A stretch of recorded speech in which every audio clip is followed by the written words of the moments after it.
క్రిస్పీగా ఉండే చికెన్ పకోడా ఇంట్లోనే చేసుకోవాలా? అయితే ఈ రెసిపీని తప్పకుండా ఫాలో అవ్వండి.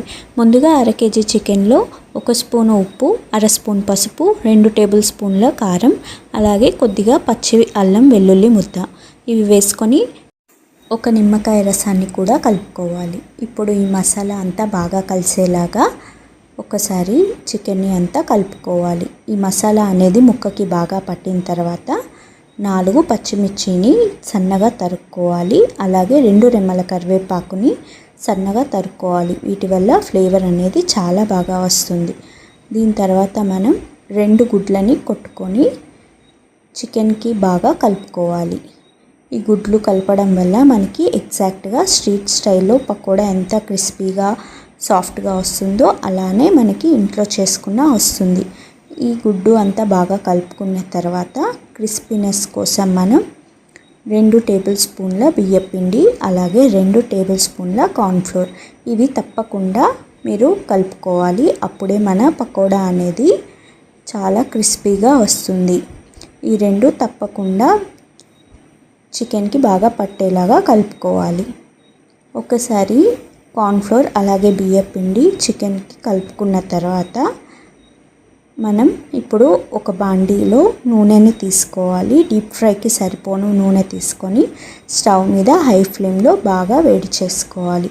నూనె అనేది బాగా కాగిందా లేదా అని చెక్ చేసుకున్న తర్వాత ముందుగా కలిపి పెట్టుకున్న చికెన్ని ఒక్కొక్కటిగా మనం వేసుకోవాలి.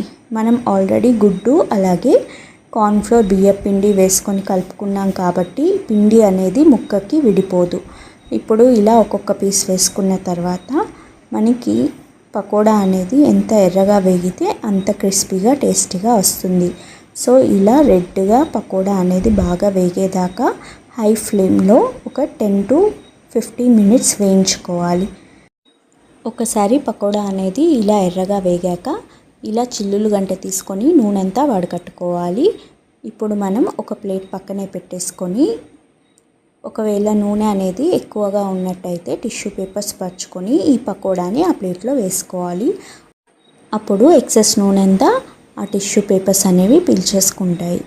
ఇలా మనం 2 వాయిలు లేదా 3 వాయిలు చికెన్ పకోడా అనేది వేసుకున్న తర్వాత దీని మీద కొద్దిగా కట్ చేసుకున్న ఆనియన్ ముక్కలు అలాగే కొద్దిగా నిమ్మరసం వేసి సర్వ్ చేస్తే చాలా tasty and crispy chicken pakoda అనేది ఇంట్లోనే ఇలా హాఫ్ అన్ అవర్లో మనం తయారు చేసుకోవచ్చు.